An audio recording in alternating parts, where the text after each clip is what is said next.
도전하라 세상을 다 가져라. 안녕하십니까, 문수민 강사입니다. 여러분 안녕하십니까. 시간이 12시가 다 되어 가네요. 7시에 마셔가지고 여러분들한테 유튜브 조금 찍고 그리고 저녁을 먹고 어떻게 하다 목욕하고 어떻게 하다 보니까 벌써 12시가 되어 갔네요. 오늘은 수빈이한테 좀 가슴 아픈 하루였거든요. 아침에 눈 뜨고 일어나니까 밖이 환하더라고요. 오늘 선발이었거든요. 새벽 4시까지 출근해야 되는데 제가 이틀 동안 잠을 안 자고 투를 하는 바람에 굉장히 피곤했나 봐요, 제가. 그래가지고 잠깐 2시간 눈 감고 일어나야지, 앉아서 잤었는데 잠깐 눈 감고 2시간 후에 일어나야지 이렇게 생각을 하고 잠깐 눈을 감았는데 눈을 뜨니까 아침 7시 반인 거예요. 부킹은 8시 반이 끝인데 출근하니까 한 5분, 10분 후에 부킹이 끝나더라고요. 오늘은 일요일이기 때문에 제가 예전에 알고 있던 당번은 빨간 날 넘기게 되면 5일 당번이었는데 다행히도 빨간 날 자기 번호를 넘기면 또 3일 당번이라고 그러네요. 번호를 바꿔서 넘기게 되면은 한 7일 당번인가, 당번이 좀 세거든요. 근데 제 번호를 넘겼기 때문에 3일 당번이라 해서 아유 다행이다 싶더라고요. 제가 어제는 조금 어떤 일이 있었냐 하면은 3부 막팀 7시 걸 나갔었는데 제가 내 번호로 그 라운딩을 나가야 되는데 내 앞에, 그러니까 제가 막팀인데 3부 선발 팀을 먼저 보냈거든요. 그러니까 제가 3부 1부를 끝나고 난 뒤에 식사를 해야 되고 또 스타트를 해야 되는데 시간이 굉장히 쫓기는 거예요. 그래서 제가 나인 돌고 와가지고 식사 주문을 했는데 제 앞팀은 벌써 3번홀에 가 있는 거예요. 그래가지고 제 마음이 너무 초조해가지고 고객님 빨리 식사하시고 나가자고 제가 재촉을 많이 했거든요.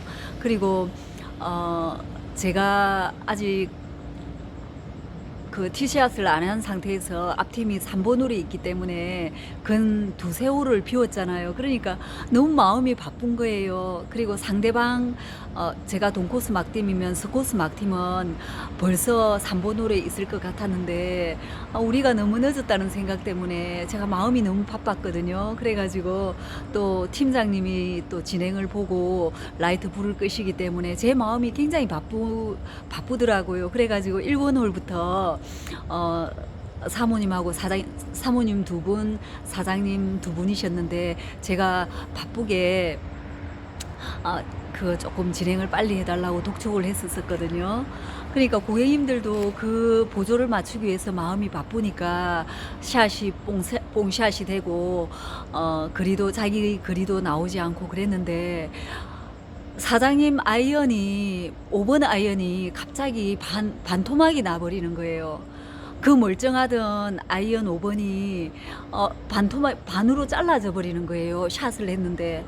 근데 그때 제가 생각했을 때 만약에 그 앞에 내가 있었다면 그 아이언이 내 눈을 치더라면, 내 얼굴을 쳤더라면, 이런 생각이 드니까 막 가슴이 부들부들 떨리는 거예요. 저는 80살까지 일을 해야 되는데 컨트리에는 70은 안 돼도 한 65살까지는 일을 해야 되는데 만약에 그 아이언샷에 내가 눈을 맞았다면 정말 생각만 해도 너무 끔찍한 거예요. 물론 고객님이 맞으면 안 되겠지만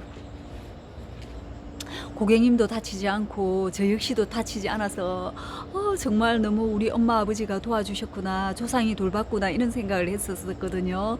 근데도 이제 제 마음이 너무 바쁘니까 고객님을 자꾸 독촉하게 됐거든요. 제가 막팀으로 나간 고객님들 너무 감사합니다. 아무런 불평 불만 없이 제가 그렇게 독촉하는데도 아이언이 반토막이 나고 부러졌는데도 아무런 불평 불만 안 하시고 18홀 라운딩을 보조를 맞추셔 가지고 상대방 막팀하고 저희 막팀하고 시간을 같이 맞춰서 4시간 만에 홀아웃을 할 수 있었거든요. 아유, 사장님 너무, 사모님하고 사장님하고 너무 죄송하게 생각합니다. 그래가지고 제가 너무 마음이 2시간 동안 바쁘니까 너무 좀 피로했나 봐요. 제 정신적으로. 사람이 육체적으로 피로한 거는 그래도 견딜 수 있는데, 정신적으로 피로한 거는 육체의 피로함에 한 3배는 더 피로감이 더 쌓이거든요.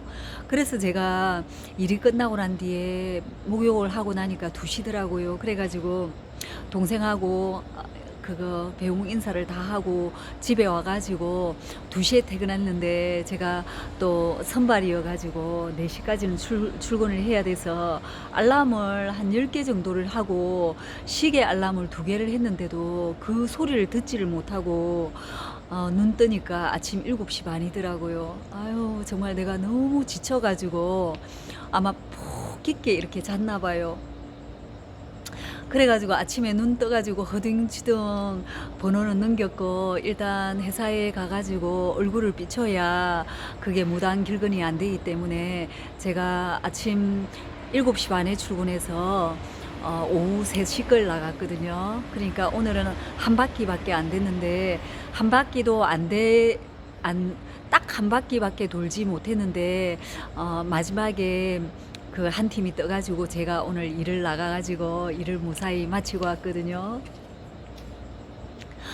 그래 제가 생각한 건데, 만약에 그 아이언이 수빈이의 눈이라도 찔렀다면 수빈이가 당장 이 일을 그만둬야 되고, 그리고 강사 생활을 하지 못할 것이고, 또 80살까지 한창 캐디 양성학교 학교장으로서, 그리고 세계 일주하는 여행가로서, 작가로서, 그리고 경남은행과 전국은행의 서비스와 리더십 강의를 하는 강사로서 살아가지 못했을 수도 있다는 거에 대해서 너무 정말 너무 놀래가지고, 안녕하세요.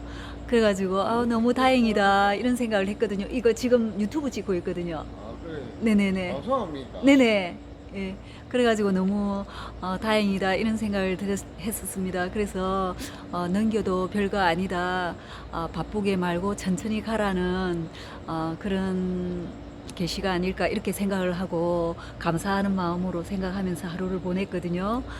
그래서 좀 더 2년을 아주 바쁘게 살아가려고 했지만 쉬엄쉬엄 살아가야 되겠다 이런 생각을 제 스스로 다짐을 하면서 오늘 하루를 보내지 않았나 이런 생각이 듭니다. 제가 오늘 여러분들한테 들려드리고 싶은 글귀가 있어서 제가 12시지만 가지고 나왔거든요. 앞에 어떤 사장님 한 분이 지금 제 방송을 이제 듣는다고 이렇게 계십니다. 들을 것도 없는데. 제가 동그라미도 치고 뭐 줄도 긋고 이래가지고 여러분들한테 들려드리고 싶어가지고 12시에 유튜브를 켰습니다. 읽어드릴게요.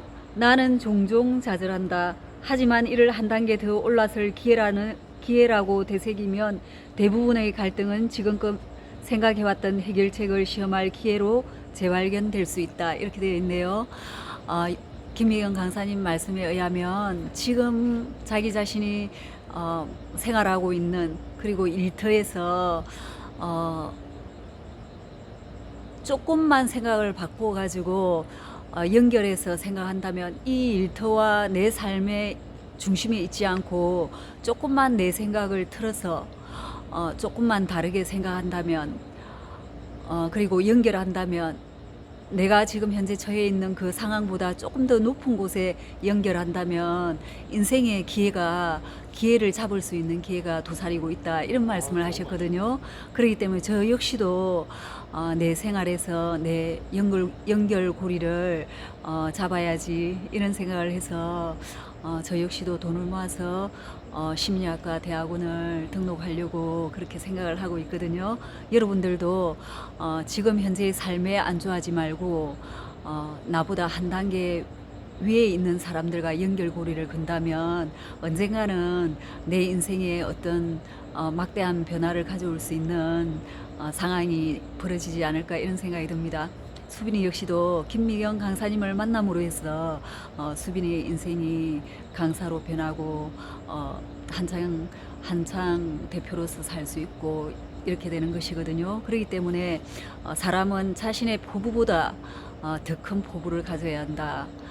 사람은 자기 자신이 생각하는 것보다 더 큰 포부를 가져야 그 반토막이라도 이루어갈 수 있다 이런 생각을 합니다.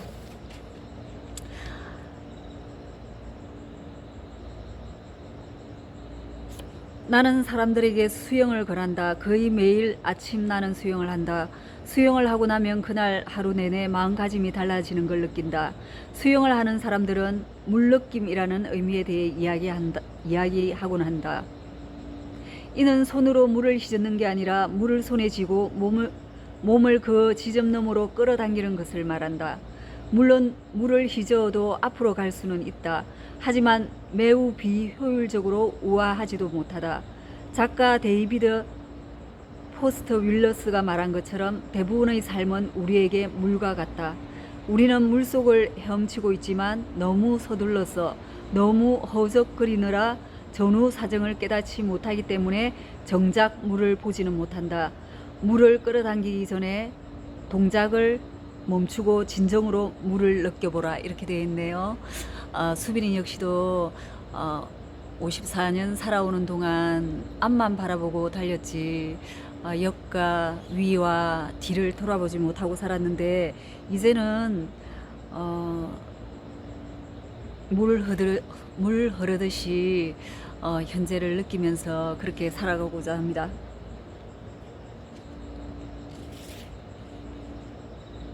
근접 성공이란 무엇인가? 물건이 아니라 시간이나 경험을 구매하는 것이 가장 큰 행복을 준다.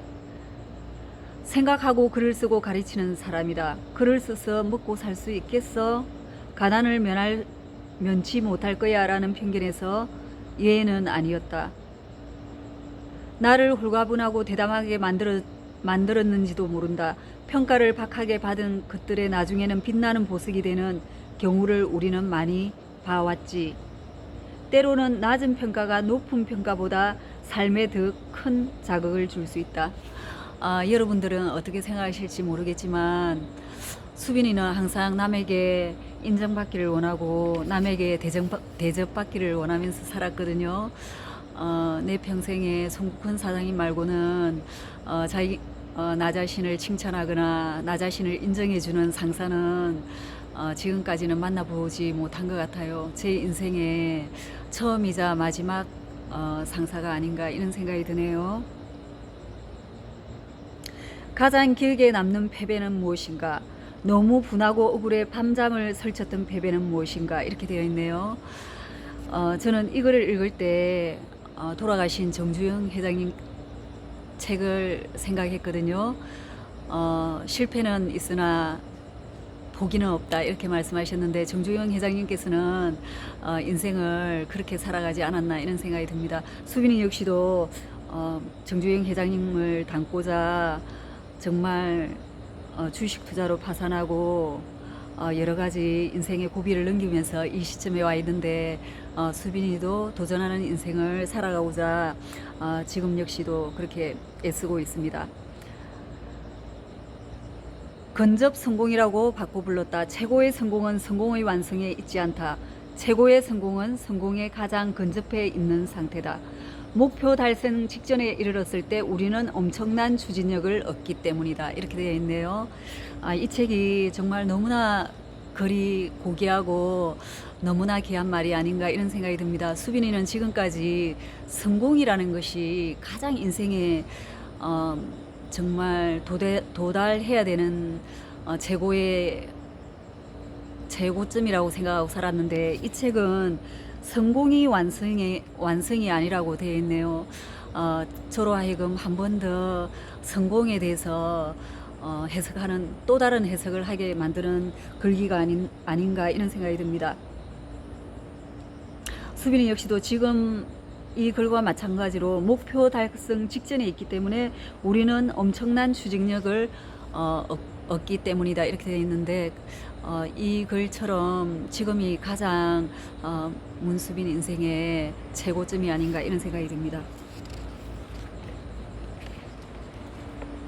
목표를 달성했을 때 우리는 짜릿한 쾌감을 느낀다. 하지만 곧 그 쾌감은 허탈감으로 이어지곤 한다. 우리가 가장 강력해지고 창조적 영감을 발휘할 때는 추구할 때다.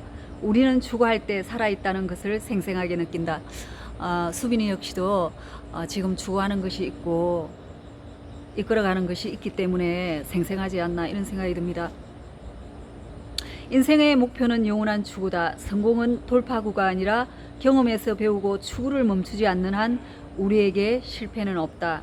이렇게 되어 있네요. 가장 중요한 것을 가장 중요하게 생각하라. 가장 중요한 것을 가장 중요하게 두는 것이 가장 중요하다. 가장 중요한 것은 어떤 이유에서도 훼손되거나 평가절하당해서는 안 된다는 뜻이다. 내 경우에는 아침에 5분 동안 일기를 쓰고 30분간 초월 명상하는 것을 하늘의 두 쪽 나도 지킨다. 간단해 보이지만 아침 의식은 내 삶의 소중한 활력소다. 이를 하고 나면 그날 하루 몰려올 다른 실패들을 넉넉히 감당할 자신이 생긴다. 좋은가 내 경험 그리고 내가 만난 인생 현자들의 지혜를 종합하면 소중하고 중요한 것을 가장 먼저 하라는 문장이 완성된다. 중요한 일일수록 먼저 하라. 무슨 일이 있어도 하라. 장담하건대 그러면 하루가 인생이 쉽게 풀린다. 마지막으로 다음과 같은 매력적이고 지혜로운 조언을 영원한 친구는 당신을 교묘하게 이끌 것이다. 고비가 찾아오고 뭔가에 압도당하는 느낌이 들 때는 천천히 마음을 가라앉혀라. 그리고 당신이 더 큰 무언가의 일부라는 사실을 떠올려라. 더 큰 무엇인가는 바로 자연이다. 자연의 힘은 정확하다. 당신이 아직 할 일을 다하지 못했을 때도 다른 어김없이 정해진 시간에 나타난다. 다시 말해 당신은 자연의 법칙에 영향을 끼칠 수도 있고 자연의 법칙을 활용해 세상에 뭔가를 드러내 보일 수도 있지만 당신이 직접 자연의 법칙을 만들거나 파괴할 수는 없다. 자연이 지배하는 세상에서 우리는 그저 충실히 살아갈 뿐이다. 영원한 추구는 우리가 거둘 수 있는 최고의 성공은 99%임을 일깨워준다. 따라서 힘겨울 때는 당신보다 1% 더 큰 존재인 자연을 찾아가라. 자연으로 나가서 움직임을 다스리는 일련의 체제와 법칙으로 둘러싸여 있음을 알아차려라. 그리고 나면 겸허하고 편안한 마음으로 다시 추구의 세상으로 돌아올 수 있다. 이렇게 되어 있네요. 정말 그런 것 같아요. 자연은 우리에게 다시 한번 더 살아갈 수 있는 힘을 주고 맑은 공기와 맑은 생각과 맑은 정신을 주지 않나 이런 생각이 드네요. 자기 자신이 살고 있는 곳을 떠나서 해외든 전국 어디든 좋은 곳이 많잖아요. 그죠? 동해 바다 뭐 이런 데도 있고 제주도, 한라산, 설악산 이런 데 많은데 그곳에 가서 좋은 기운을 받는다면 자기 자신의 인생에 많은 변화가 있지 않을까. 그리고 좋은 기운을 받게 되면 또 좋은 운이 자기 자신에게 돌아오지 않을까 이런 생각이 듭니다. 이상으로 두서없지만 여러분들한테 들려드리고 싶은 글귀를 읽어드렸습니다. 도전하라 세상을 다 가져라 문수빈 강사였습니다. 안녕.